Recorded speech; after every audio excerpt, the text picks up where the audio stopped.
O Opinião Pernambuco está de volta com o tema acidentes domésticos. Participam o Herbert Monteiro, tenente do Corpo de Bombeiros, Valéria Bezerra, pediatra, coordenadora médica da emergência infantil do Hospital Português, Raul Lins, ortopedista do Hospital das Clínicas da UFPE. E no bloco anterior a gente falava sobre os acidentes com eletricidade. O tenente Herbert já falou um pouquinho, depois continua falando, mas a gente vai passar a palavra agora para a doutora Valéria. Como essa realidade dura, difícil, chocante alcança as crianças, doutora Valéria? Olha, o acidente com eletricidade geralmente na criança é muito grave, né? Então, se for um acidente doméstico, ele provavelmente, se a criança perder a consciência, ela vai precisar de reanimação imediata. Então, é preciso que alguém que esteja próximo a ela, se ela não respira, o leigo, ele pode ver se a criança não está respirando e vamos precisar de uma reanimação, de ressuscitação, né? De ressuscitação cardiopulmonar e que o suporte avançado chegue rapidamente. Porque o choque elétrico de maior monta, ele pode causar uma parada cardíaca por fibrilação. Então, a criança vai precisar de suporte avançado, além da reanimação cardiopulmonar. Certo. As pessoas ficam sempre preocupadas com as tomadas em casa, né? Quando a criança é muito novinha, está engatinhando, o risco dela colocar o dedo naquele buraquinho lá da tomada. Há muita negligência ainda, displicência em relação a isso, ou isso já não é mais um problema? Nossa, infelizmente as pessoas não estão muito atentas a isso ainda. É preciso que essas tomadas que ficam ao alcance das crianças, elas sejam isoladas. Ou através daqueles protetores, ou com uma fita vedante, né? E uma coisa tão simples, né, doutor? Evite que a criança se aproxime. Os fios também, que elas podem puxar, né? Fios. E os aparelhos elétricos, em geral, que não podem ser deixados próximos e ao alcance da criança. E a senhora falou de aparelhos domésticos, né? Aparelhos eletrônicos, aliás. E aí as crianças já estão tendo acesso a aparelhos eletrônicos muito novos, né? E até o celular. Até que ponto esse manuseio dos equipamentos eletrônicos por crianças tem causado problema também? Olha, eu não tenho exatamente estatísticas, mas eu sei que é um motivo de grande preocupação para a Sociedade Brasileira de Pediatria. Nós temos recomendações muito estritas ao uso de aparelhos eletrônicos para a criança, então aconselho a todos aqueles que estão nos ouvindo que procurem ler a respeito disso. O próprio site da Sociedade Brasileira de Pediatria tem bastante informação para os pais a esse respeito. Vou recarregar um tablet, um celular. Isso. Né, e normalmente você carrega o celular e o fio fica exposto, né? A criança pode puxar, né? Pode utilizar e pode ter ali um acidente com a criança. E então é preciso evitar isso, esse manuseio, essa facilidade da criança entrar em contato com esses aparelhos.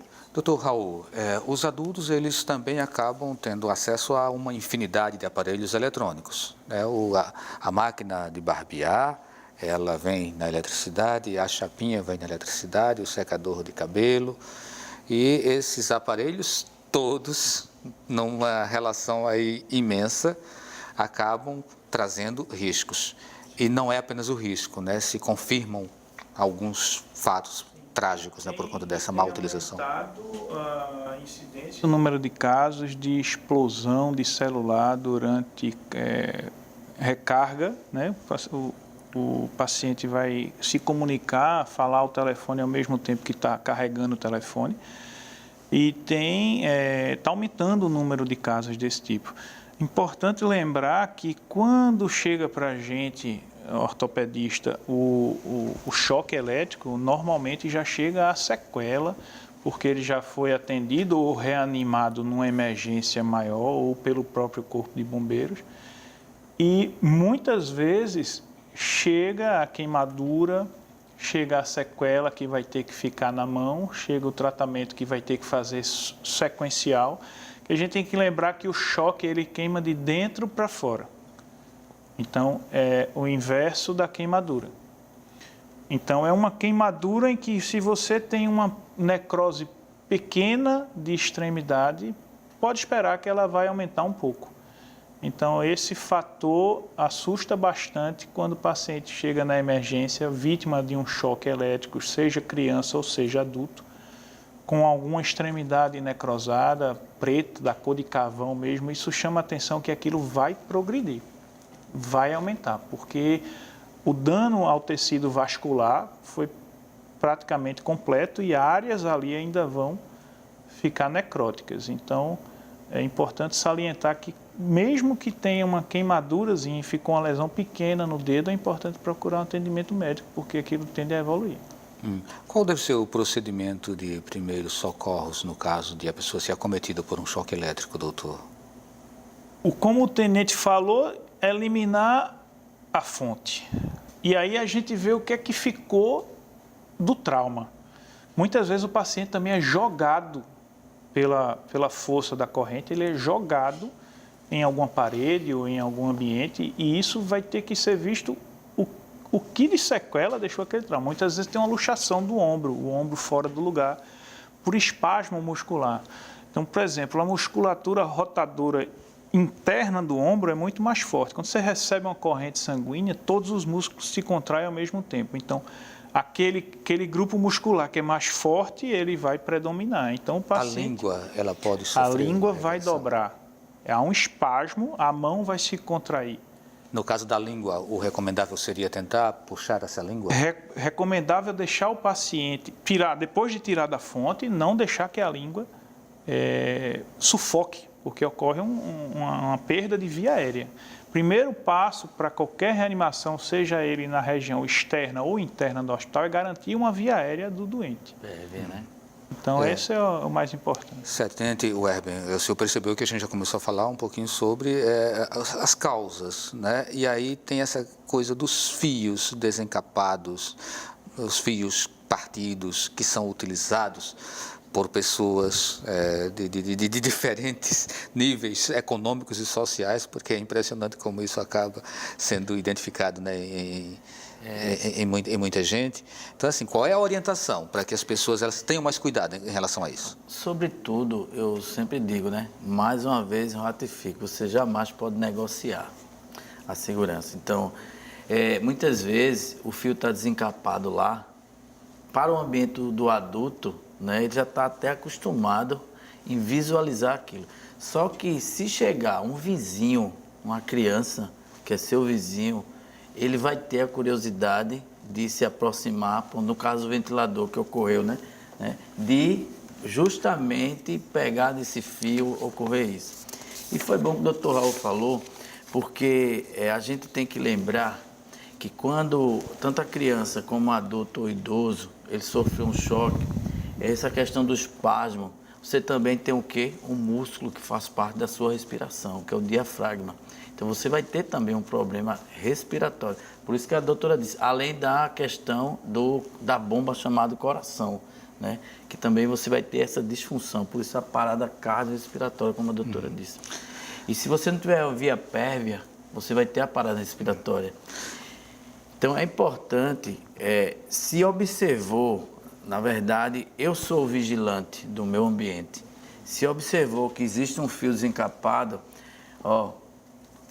essa fita aqui, fita isolante, isso é barato, certo? Isso é barato. Então, custa nada você fazer esse isolamento. Vejam, esse material aqui estava numa residência. Aí os senhores percebam que para o adulto, ele acha normal eu manter isso aqui. Isso aqui eu estou negociando aquilo que desde o início do programa a gente está falando, de segurança, de acidentes. Então, eu não posso jamais quebrar esse trinômio: acidente, prevenção, informação. Não posso quebrar. Se eu quebro, eu perco a harmonia, eu perco proporção, né? Porque se eu aumento a minha prevenção, eu diminuo meus acidentes. Então, isso é negociar. Certo, esse é um tipo, né, de Agora, problema. Veja a diferença, Valdir, doutora Valéria e doutor Raul. Isso se chama filtro. Isso tem um fusível aqui dentro. Que se houver uma sobrecarga, esse fusível dele tem que queimar. Ele tem que queimar esse fusível aqui. né? Tanto é que ele, ó, tem esse acionador aqui. Veja a diferença de um para o outro. Agora, o que é que vamos falar do que é viavelmente econômico? Qual o valor disso, qual o valor disso? Então, quando eu me deparo, isso vamos falar de qualquer classe social, né? Então, tanto quem pode ou quem não pode, vamos falar assim, economicamente falando, a pessoa diz assim, eita, isso aqui é R$10, isso aqui é 50. Ah, eu já ouvi muito isso, viu? Eu estou falando que eu já ouvi muito isso. Ah, faz a mesma função, vai usar a tomada. Agora aqui, ó, Valdir, isso foi um princípio de incêndio. Isso são 10 amperes. Isso aqui foi um princípio de incêndio, ó. Isso é um T, que as pessoas usam, viu? Agora, mais grave ainda, já que a gente está falando de casa, às vezes é um sobre o outro. E essa sobrecarga, ela potencializa o risco. Claro. E lembre-se que nós temos equipamento que ele dissipa calor, né? Ele dissipa calor. Certo. Doutora Valéria, o tempo do programa já está avançando bastante. Eu queria que a gente falasse um pouquinho sobre o engasgo, não é? O que é que leva as crianças, principalmente as crianças, a sofrerem esse tipo de problema? E quais são as orientações? Olha, as crianças, elas são muito curiosas. Então, elas tendem a colocar tudo que elas têm curiosidade na boca. Então, elas engolem e, às vezes, aspiram, né? Vai para a via aérea dela objetos pequenos. Então, é preciso que os pais eles se preocupem muito com isso, de não dar alimentos, por exemplo, que a criança não tem a capacidade de mastigar ainda, a mastigação. Então, na hora que ela for engolir, ela pode engasgar. Então, o pai ele tem que saber como fazer a manobra de desengasgo no bebê. Não dá quando a criança estiver deitada? Isso. Primeiro, evitar que a criança tenha contato com um alimento que ela não tem condições de mastigar, engoli-lo mastigado. E, depois disso, ele tem que estar sempre supervisionando. Uma coisa muito simples que provoca muito acidente com criança são esses balões de festa, certo? Que a criança pode colocar na boca e isso pode acontecer. Eu já vi crianças engasgadas com uva, né? Com alimentos, com um pedaço de carne que foi muito grande para ela não conseguiu mastigar. Então, é o cuidado. E aí, o que fazer na hora que... Existe uma manobra de desengasgo no bebê, quer dizer, na criança até 1 ano de idade, na qual você dá pancadas nas costas da criança, você deve apoiá-la e, colocando ela de bruços, você dá 5 pancadas nas costas dela e depois você vira e faz compressões torácicas nela. Então, isso são manobras fáceis de serem aprendidas, tem na internet, certo? E na criança, depois de 1 ano de idade, é a mesma manobra do adulto, que é a manobra de Heimlich, que é aquela manobra que você coloca a mão entre o umbigo e o externo, você coloca a mão uma sobre a outra e dá umas pancadas sobre o abdômen, forçando a que a pessoa coloque esse corpo estranho para fora. São manobras fáceis de serem aprendidas na internet. Você tem em vários lugares esse tipo de treinamento, de ensinamento. É importante que as pessoas saibam disso.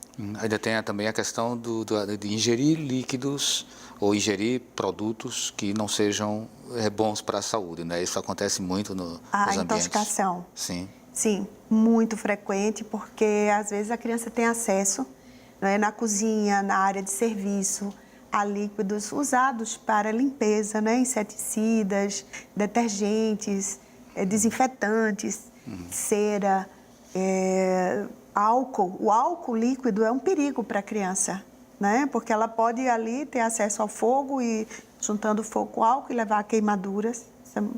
E outra coisa são os medicamentos, né? Medicamentos que a criança pode ter acesso e pode ingerir. E também não é uma coisa infrequente você encontrar nos pronto-socorros.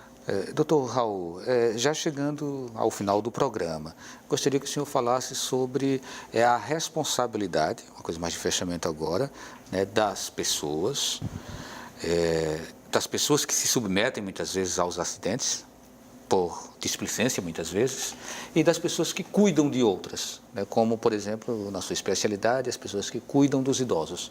Até onde vai a responsabilidade dessas pessoas e de que maneira a gente pode melhorar o quadro que está posto nesse momento em nosso país? O cuidador de idoso merece um preparo especial.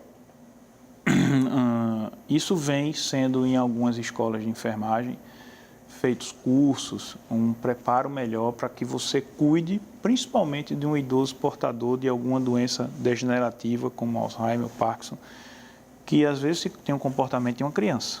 Você não tem mais coordenação ou ordem sobre o idoso. Então, primeira coisa é o preparo de quem está cuidando dele. Segundo, a prevenção, como o tenente bateu na tecla aqui desde o começo do programa, que é evitar a queda, evitar o acidente com o idoso. Acidente, pelo próprio nome, vai ser acidente, mas ele pode se prevenir, pode diminuir o fator de risco. Em termos de adultos, nós temos uma sociedade cada vez mais exposta a acidente, seja no trânsito, seja em casa, seja com tablets, com o mundo eletrônico que a gente tem acesso. Isso é, infelizmente ou felizmente, uma tendência que a tecnologia vai trazer para a gente, em termos de choque elétrico. Em termos de prevenção de acidentes, principalmente com crianças, uma coisa que faltou só complementar, muito acidente de corte de criança quando bate em quina de mesa dentro de casa. Então, nós temos, quem tem criança tem um pequeno suicida em casa. Então, a gente tem que levar isso em consideração. E não tem juízo nenhum ali, tem que prevenir. Muito obrigado pela sua participação, doutor. Obrigado. Doutora Valéria, agora com a senhora, né? Queria que fechasse, inclusive, reforçando mais essa ideia da casa segura. É muito importante que os pais, eles fiscalizem a sua casa. Desde a entrada, né, a cozinha, como eu falei, tirando o acesso à criança a facas, a pratos, a tudo que possa ser cortante. Muita atenção ao fogão e às tomadas e os aparelhos elétricos. Nos quartos, a mesma coisa com relação às tomadas. As superfícies cortantes, como o Dr. Raul falou, que devem ser vistas na sala, né, em todos os ambientes onde a criança caminha, né? Muito cuidado ao comprar brinquedos. Esses brinquedos mais baratos, às vezes, eles saem caro, porque o olhinho da boneca sai, a criança coloca na boca a pilhazinha pequena, ela engole e pode provocar uma lesão no esôfago dela. Ela vai ter que ser levada de imediato ao engolir essa pilha, né, para uma endoscopia. Então, a criança tem que ser supervisionada próxima à piscina, ao mar, ao parque onde ela brinca. Se ela vai andar de bicicleta, ela precisa de proteção. Então, existe muita coisa a ser feita nesse lado.